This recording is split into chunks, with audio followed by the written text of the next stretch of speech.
Magandang araw na naman sa inyong mga kabayan. Ay ako'y nagbuklat dun sa aking freezer. Ay are ang aking nakita. Pakpak ng manok. Ay talagang ako'y pala. Isipan kung ano ang luto gagawin ko din eh. Ay kayo ay gayon din. May lulutuin na. Ay hindi pa alam eh kung anong luto ang gagawin. Ay paibang style naman ang aking gagawin din eh.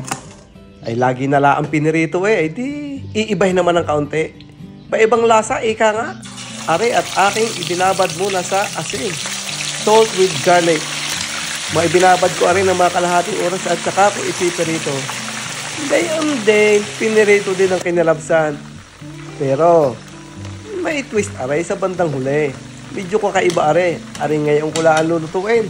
Pero, ang kinalabasan naman, naku po, ay talagang husay na husay. Ay winner eh. Ay, sabi ko sa inyo, aring lutong are ay pihong madadagdag na naman sa regular na lulutuin. Ay inakaw, pag-ari natin kung anong aking mga kasama din sa bahay eh. Pihaw sasabihin sa isang araw eh, parang masarap yung niluto mong papagayon, pwede kang ulitin. Nakaw, ay alam na alaman ko na. Matatakam ka talaga, ako si Uno, magluluto ng inyong paborito. Masarap, malasa, kapag natikman, mapapawaw sa video pala.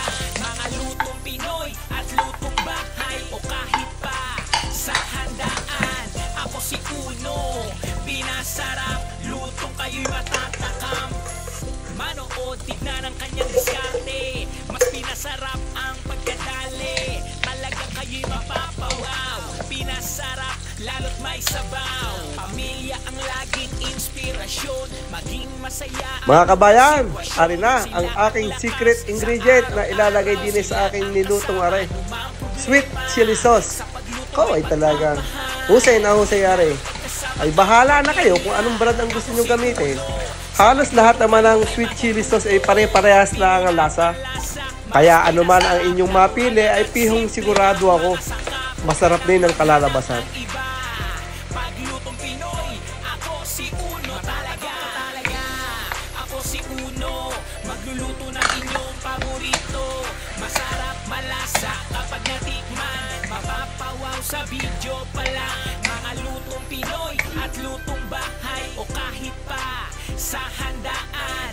Ako si Uno, pinasarap, lutong kayo'y matatakam. Sa kanyang pagluto at mga video, kasama ang pamilya na laging nandito. Sa kanyang mga vlog, marami kayong luto na malalaman. Mga putahing kakaiba at matatakam ka talaga. Sigurado na sa luto niya ay talagang gugutumin ka. Masayang mga banding kasama ang pamilya. Sa pagluto ay sama-sama. Umulan man kahit umaraw, salo-salo sa isang lamesa. Basta buo ang pamilya, sa pagluto laging masaya. Pinasarap ang bawat oras, pamilya ay maligaya. Matatakam ka talaga, ako si Uno, magluluto ng inyong paborito. Masarap, malasa, kapag